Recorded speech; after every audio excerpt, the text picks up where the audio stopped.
Hello everyone, today we're gonna take a look at Marvel Legends Retro Dark Phoenix and Marvel Legends Retro Spiral. So first we're gonna take a look at the Dark Phoenix figure, because basically this figure is just a reissue.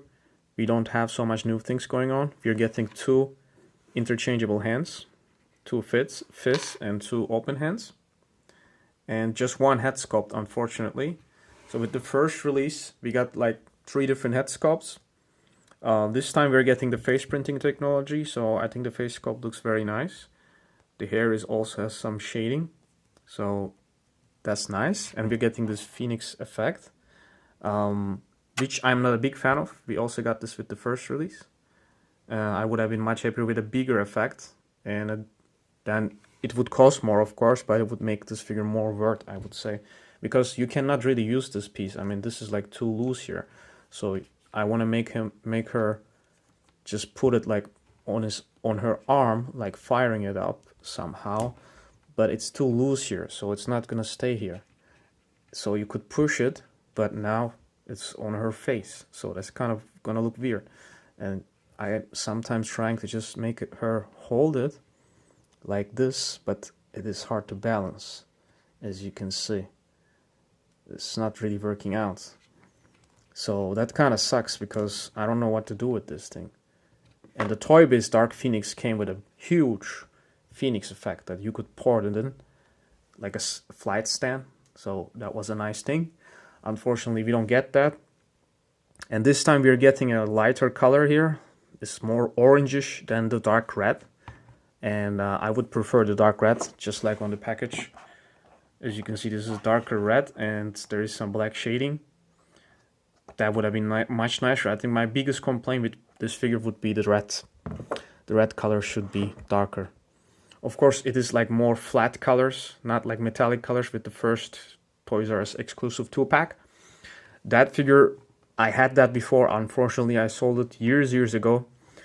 And I have to say that was much better looking. This is gonna fit, of course, with your retro figures better. So this basic yellow and the red. I'm still happy to get this figure. This time we're getting double jointed elbows without pins, so it's the Shriek body mold. So that's great.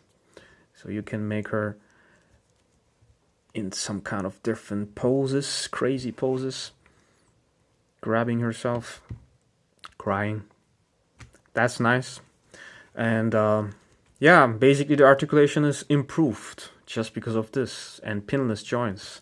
So that's the good thing about this figure. That's the upgrade, you can say. But everything else except the head sculpt and the pinless joints is a downgrade for me. So this red is terrible. It's just terrible. I don't know if she looked like this on the comic books. I just don't like it. The logo is like some kind of print. It seems like. It looks like a printed t-shirt somehow, because you see the different kind of red. It's a lighter red, and then it's the darker red on the plastic. So that's kind of strange. It doesn't bother me that much, but when you look close, it's weird. The paint is clean enough. There is not much paint going on, so some black shading would have been nice. Unfortunately, there is not much paint except the chest logo, and there is some gold paint here. But the face is really nice, so I have to say that. That looks really nice.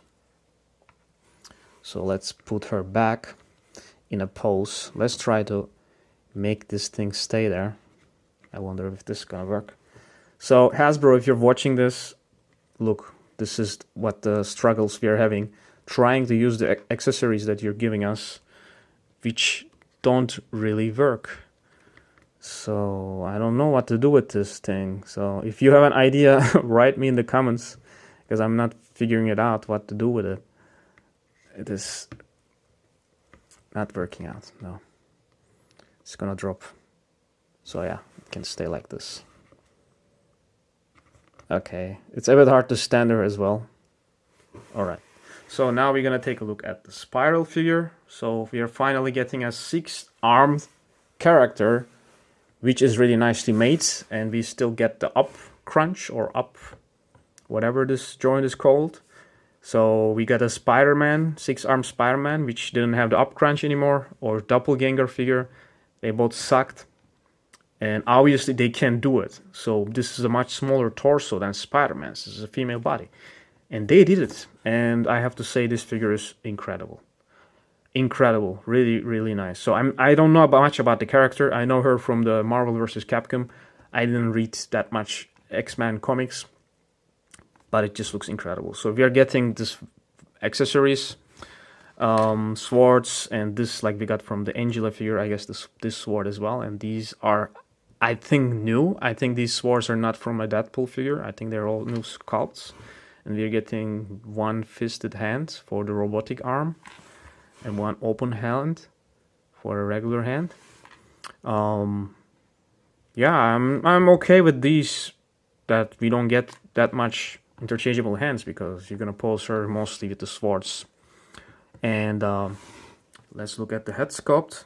This is all new sculpted. The face is incredible. Paint is nice. The helmet is okay. These are all separate pieces. It's kind of look not so straight here, but it's fine. And the hair is sculpted nice.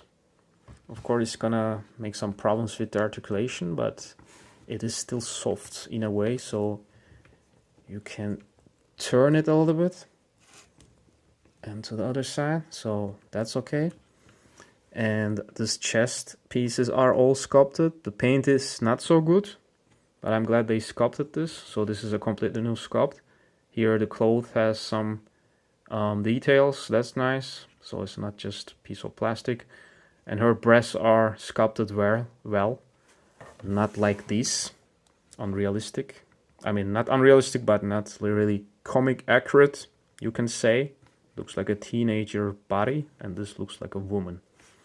It's not like I'm sexualizing the figures, but they're not comic accurate. And I want my figures to look like adults, not like teenagers. Except Spider-Man. So the arms are sculpted nicely, and they're all double jointed. That's great, and all pinless. That's great. I don't know if they're also the Shriek body mold, if this is the same arms. I suppose, yes, they are the same arms. So that's nice. And they work very well, I have to say. So here are the joints. 3 joints next to each other, and one is on the back. And they all work great, I have to say. You can make really, really nice poses with this figure. It's a really, really fun figure.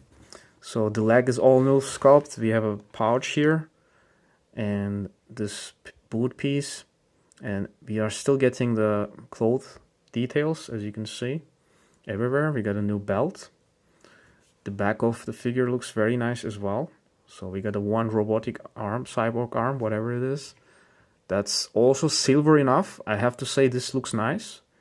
This is like, there is no paint here, but it's very shiny and it's very nice looking. So this character that I don't even know so much about is getting a great figure. I'm really surprised. So I had to get it, even though I don't know much about her. I thought, yeah, whatever. It's Marvel vs. Capcom shelf that I can make with this figure. I thought it's just incredible. So I can highly recommend this figure. You definitely should get this figure, even though if you don't know about the character, this is just really nicely made. And I really hope Hasbro will redo 6-armed Spider-Man as well as Doppelganger. It's gonna be great. And this Phoenix figure I can also recommend because it's very hard to get the first release. But I am still disappointed. I hope they make a deluxe version of this with a darker red and a bigger Phoenix effect. That would be nice, because this is basically pointless. As you can see, she should have darker costume. Also, the yellow should be a bit darker. I think this looks like a cosplay version of Dark Phoenix. So, and let's make some size comparisons. So here is Dark Phoenix compared to Cyclops. They're standing nice side by side, I have to say. And I still have problems with the Cyclops figure's joints here on the feet. He cannot really stand. It's weird. Okay, I made it. I warm it up so I can move with the joints so it didn't break. But as you can see, there's this weird gap here. So the feet are basically trash, I have to say. These are terrible feet. It's also too wide. And you get this weird gap whenever you move the ankles, as you can see. Like it cracks even. There's a sound. It's not smooth at all. So that really sucks. But yeah, they look nice next to each other. I don't like the Vizier. I don't know what it's called, but I think this looks also cheap. It doesn't look so much like a good sculpt. I don't know who did that. Bad sculpt. So yeah, they look nice. And Wolverine looks also nice next to her. Of course, they have cell shading. I want to remove the cell shading. But yeah, the size is okay as well. So yeah, I am happy to have these figures on my X-Men shelf. That's it for today. See you in the next one.